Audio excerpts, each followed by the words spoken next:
jelema nu ngamubazirkeun harta puguh teu karuh nyana terus-terusan meuleman petasan mubazir belah dituna terus teu meunang aya jaipongan aya keliningan langsung nyawer disawerkeun duit bangsa kasinden kabiduan anak mah diimah jeung pamajikan terlantar. Wah, lamun kasinden mah wah aya batur 10.000 nyana 20.000, aya batur 20.000 nyana 50.000, aya batur 50.000 100.000, batur aya anu 1 juta nyana 10 juta, nyana mah hayang kadeuleut doang beak balik mah make kolor doang mubazirkeun harta ieu ulah diantep ku pemerintah nu kos kitu teh tangkep sel amankeun lantaran teu puguh ieu ngagunakeun hartana ai masjid diliwat-liwat ai sinden bau pohara ai majelis salim diliwat-liwat bau ai nyumbang biduan pohara jasa itu kene bangsa anu teu ngalagu neteu puguh teu nyikut na eta teh mubazir ngaranna judi terus-terusan datang ke beak tangkep ku polisi amankeun loba ieu pagawean di nagara kurang masih kene ngalanjutkeun tentang kawat tentang kisos masih keneh panjang lalak hukum Islam nu aya dina Al-Qur'an mengenai kisos dijabarkeun ku Kangjeng Nabi melalui hadis diijma'keun ku ulama hak diterapkeun kuduna di ujian negara dari tinggal cari komo iraha meureun undang-undang Islam ulah kabeh sakulang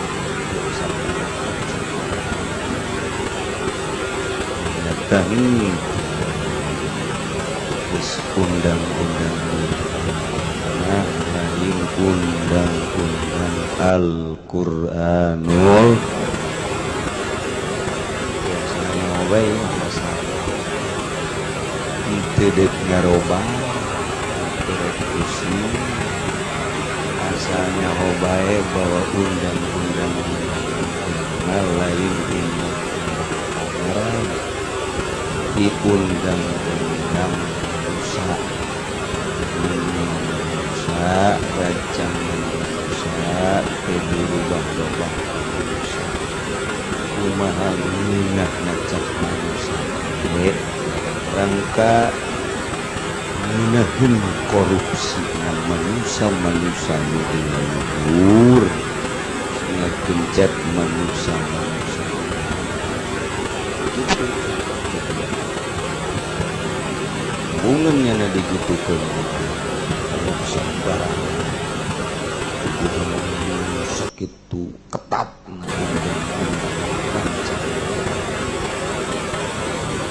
kita kira rasaan caknya saking pembudayikeun kudu sok maraca kitab darodo wani ngadukeun pancok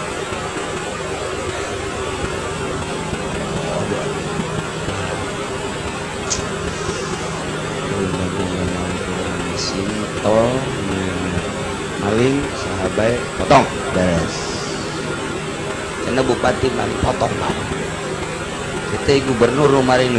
potong jeung kondek-kondek syukur cina presiden tuh kombonya potong cina cina yang menuzinah nate camat tuh kombo camat cina yang melurah nujin melurah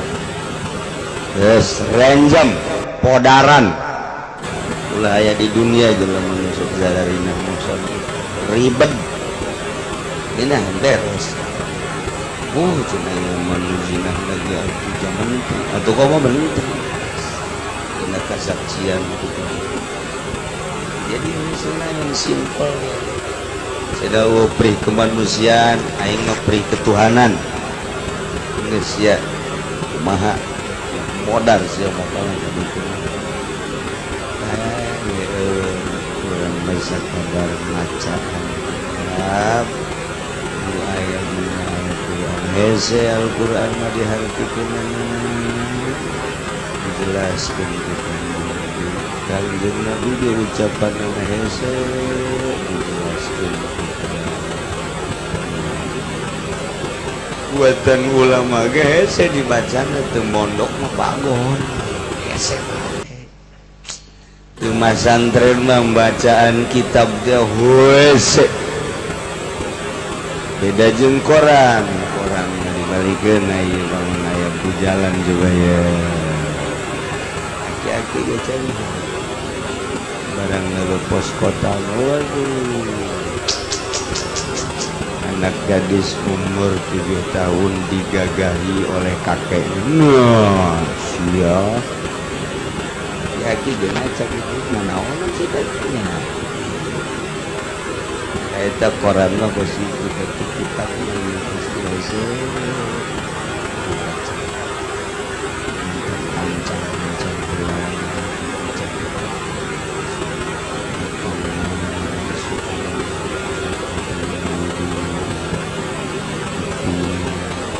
seger goreng tunduh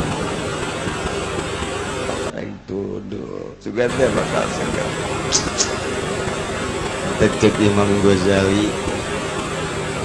dua macem jelema urusan awak lamun dek digawe sebeuhan betul dek ka pabrik, dek ka kantor, dek ngaragaji mah komo terkenal dahar tukang ngaragaji 7 tikeleun nu biasa kenal nama tadi sebab nu diperlukan tenaga tapi lamun dek ibadah coba-coba betung disebeuhan moal bisa kajen kumaha kiai nama ngadahar buras paling biasa potong dek ngaji mustameh nama 5 tunduh kita beda cek Imam Ghazali dek ibadah ka Allah jeung dek digawe lain deui sebab ibadah memakai doa ngadahar ngaji ulah sedenting ulah lapan sedang datang ke jam sabaraja kiai ngaji mah biasa jam 10 habis saking mentrungnya sedangnya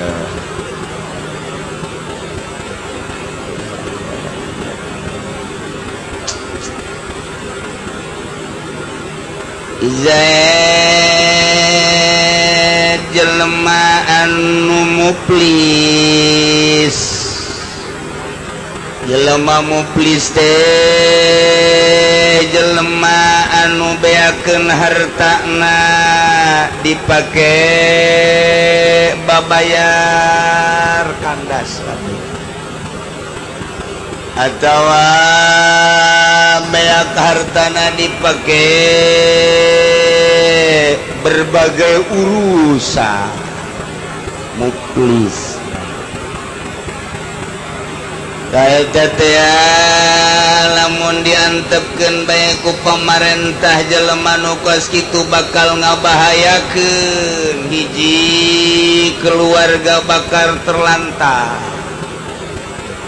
mereka dua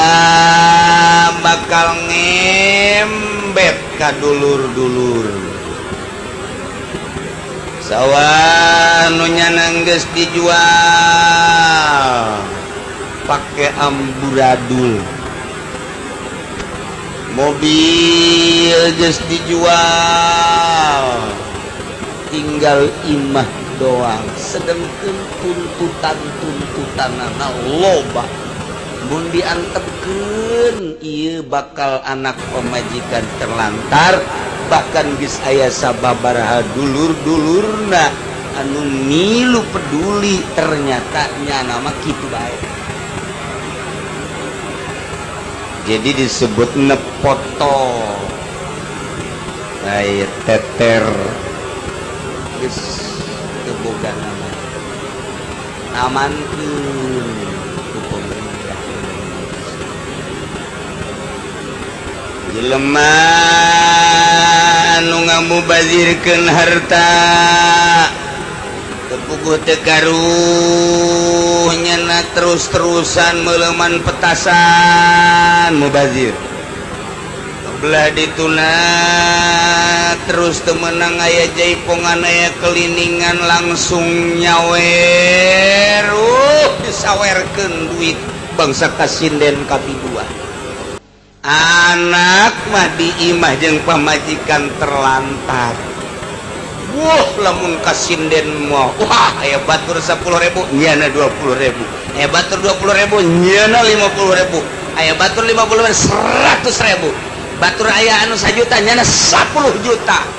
nyana mah hayang kadeuleu doang beak balik mah make kolor doang mubazirkeun harta ieu ulah diantep ku pemerintah nu kos kitu teh tangkep sel amankeun lantaran teu puguh ieu ngagunakeun hartana ai masjid diliwat-liwat ai sinden bau pohar ai majelis salim diliwat-liwat ai nyumbang biduan pohar jasa itu kene bangsa anu teu ngalagu nu teu puguh teu nyikut na eta teh mubazir ngaranna judi terus-terusan datang ke beak tangkep ku polisi amankeun loba ieu pagawean di nagara mun make undang-undang Islam mantep jasa geus puguh nu maling geus puguh nu zina geus puguh nu mabok ieu gaya nu nambuh-nambuhakeun harta jelema anu beakeun hartana potol ngaranna tangkep bisaeun mayar ai hutangna 1 miliar ai boga nangan 500 juta masih kena 500 juta kene sedangkeun nyana amburadul bae pagaweanana teu tanggung jawab terhadap hutangna tangkep aman jelema anu nyawer kabiduan tangkep ku polisi cenah polisi lage ieu nyawer deui mata kuduna tah nah iya tak kosip polisi jangan amankeun rakyat ternyata polisi na amankeun enggak ses di urang mentak terjadi di Yogyakarta di Brondong di luar aturan sebenarnya pakabeh ge kunaon atuh polisi jadi geng ulaon atuh abri jadi geng lain ngurusan negara endahan ngurusan bar niklub mun dibahas urang sebagai rakyat boloon polisi boloon abri boloon kunaon ngurusan kita aya ge urusan rakyat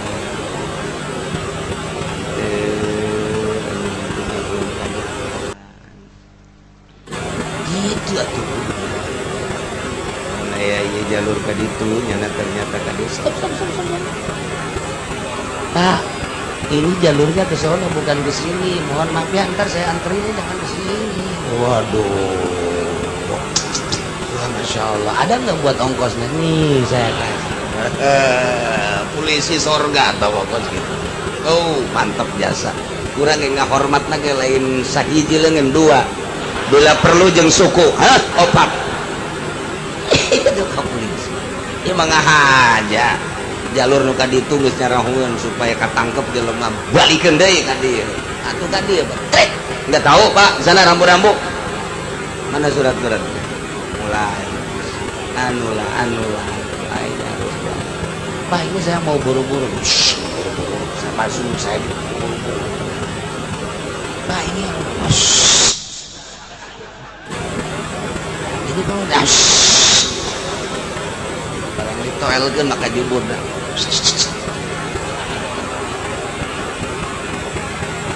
Eta polisi di Lampung. Masya Allah. Iya, pengamanan negara ternyata perlu diamankan. Pertahanan luar negeri ternyata besar. Ye Kizaid teh jelema nu ditangkep ku polisi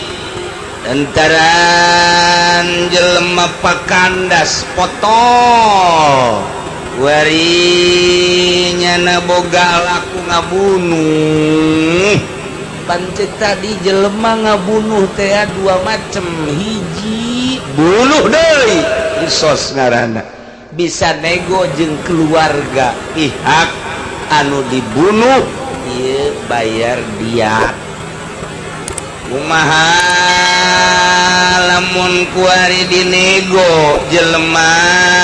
nu geus kandas teu bogaeun banda, jang mayarna boro-boro jang mayar jang dahar keluargana ge hese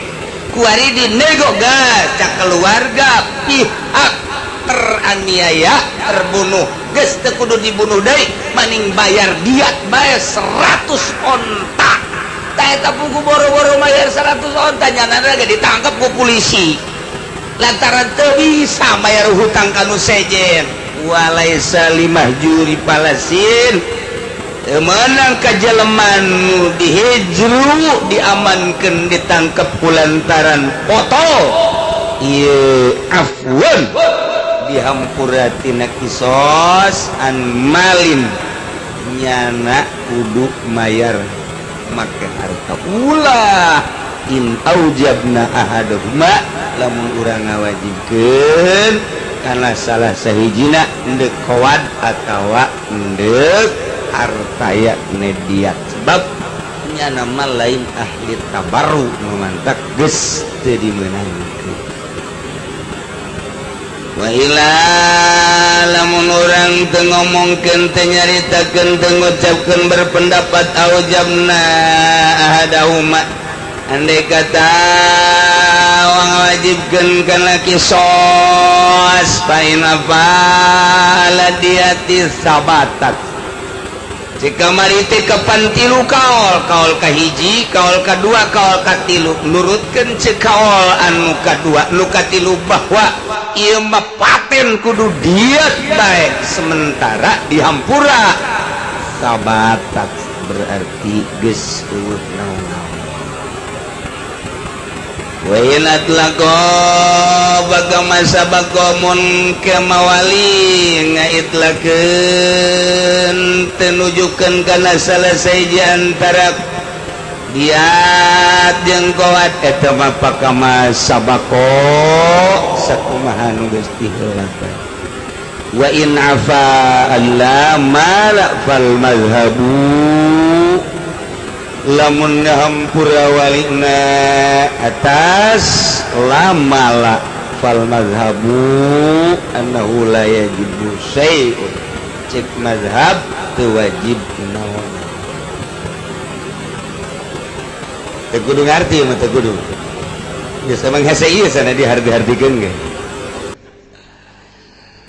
Wal mubaziru jalma nu nambuhakeun harta ngaur-ngaur harta anu teu aya mangpaatna leuleuitikanana model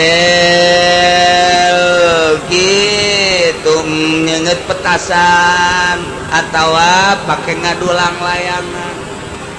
eta mubazir mitos jadi kudu di urang nanti ilaah di urang mah teu ilahar tapi Bandung Garut Tasikmalaya ngadu lang layangan teh juta urang Garut paling-paling Garut aya ngaran ngadu lang layangan Garut di Jawa Barat Garut nomor kedua aya ngadu kitu non karang-karana teh anu baru teh muncang ngadu muncang jutaan muncang diadu dia mamanya muncang set diteuneun di luhur di dedet gentret mana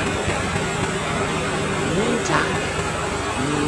muncang anu aya keneh batok geus neangan muncang anu bagus tungtung mah muncang sagarut jeung ka usah-usah muncang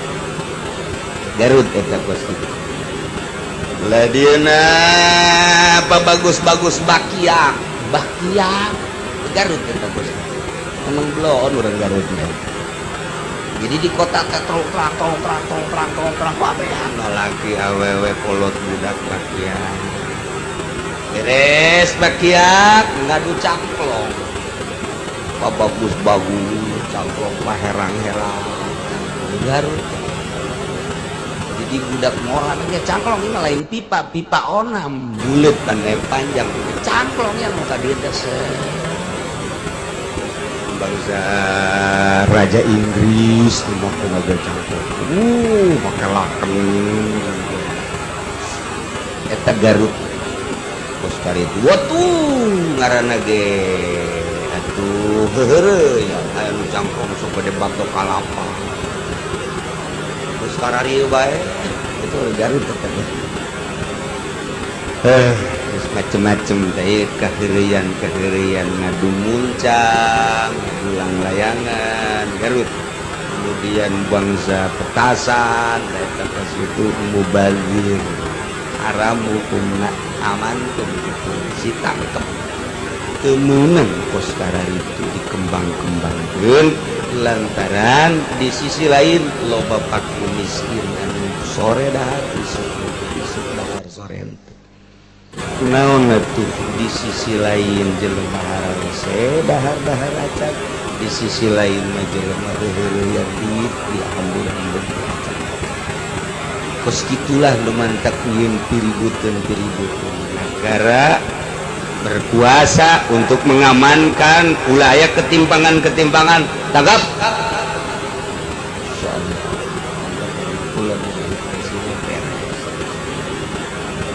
di mana cenah kieu jadi presiden di kampung kosong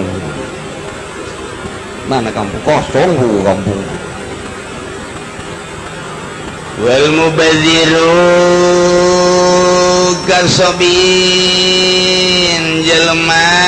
kamu plisin jelema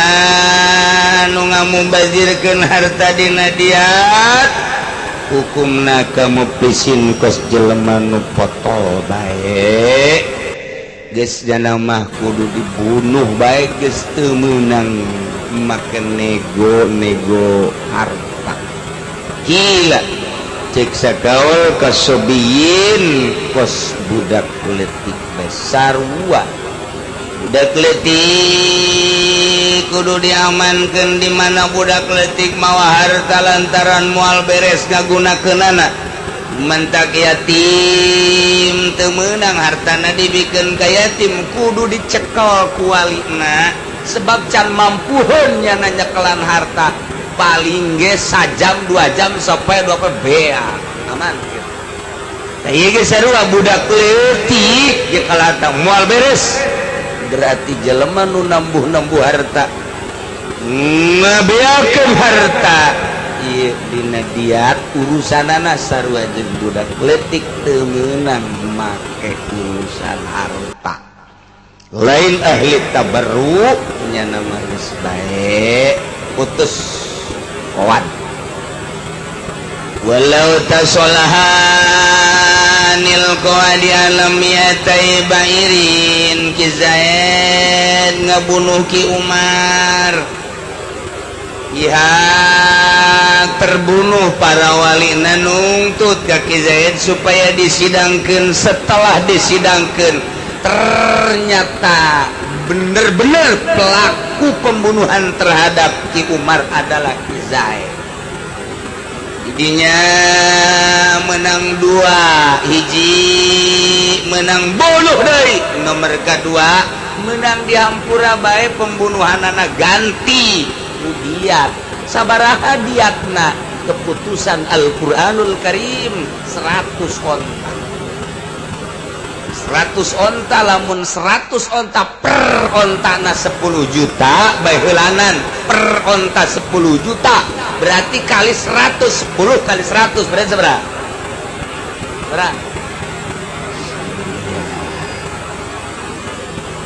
Kita lamun onta letik 10 juta teh onta letik kos munding di orang 10 juta biasa-biasa ente terlalu gede hoyong gede jasa model gitu munding Australia atau sapi Australia itu eta hargana teh teu kurang ti 17 atau 20 juta lamun onta nu gede bagus nu dipake korbanna harga 20 juta berarti 2 nama pihak keluarga teh hayangna lain 100 onta jenteing cenah Ki Zaid ulah dibunuh kami mah minta 200 onta bae andai kata damai Zaid sebagai pelaku pembunuh terhadap keluarga Ki Umar hayang 200 onta lago ieu perdamaianana tidak bisa dibenarkan in aujabna ahadakum